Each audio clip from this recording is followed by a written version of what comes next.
एक छोटे से गांव में एक साधु बाबा रहते थे।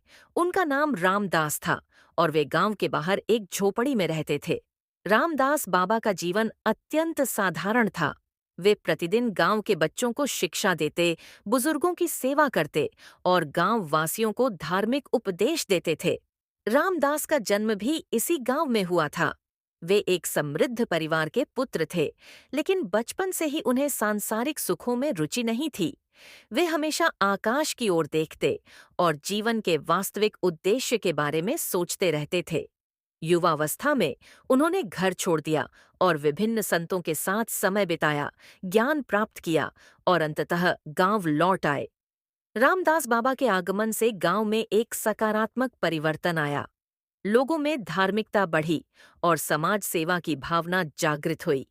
एक दिन गांव में एक बड़ा मेला आयोजित किया गया, जिसमें दूर दूर से लोग आए। रामदास बाबा ने इस अवसर पर एक उपदेश दिया, जिसमें उन्होंने कहा, सच्चा सुख बाहरी वस्तुओं में नहीं, बल्कि आत्मा की शांति में है। एक दिन गांव में एक बड़ा तूफान आया, जिससे कई घरों की छतें उड़ गईं और फसलें नष्ट हो गईं। गांव वाले चिंतित थे कि अब उनका क्या होगा। रामदास बाबा ने उन्हें शांत किया और कहा, समय बदलता रहता है। हमें धैर्य और साहस के साथ सामना करना चाहिए।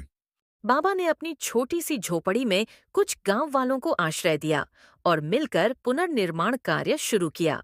उनकी प्रेरणा से गांव वासियों ने एकजुट होकर मुश्किल समय का सामना किया। रामदास बाबा की शिक्षाओं से प्रभावित होकर गांव के एक युवा मोहन ने आध्यात्मिक ज्ञान की खोज शुरू की। बाबा ने मोहन को बताया कि सच्चा ज्ञान स्वयं का पहचान में है। उन्होंने मोहन को ध्यान और साधना के माध्यम से आत्मा की गहराइयों में जाने का मार्ग दिखाया।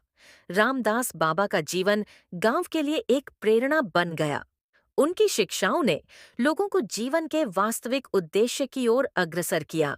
वे आज भी गांव वासियों के दिलों में जीवित हैं और उनकी कहानियां आने वाली पीढ़ियों को मार्गदर्शन देती रहेंगी।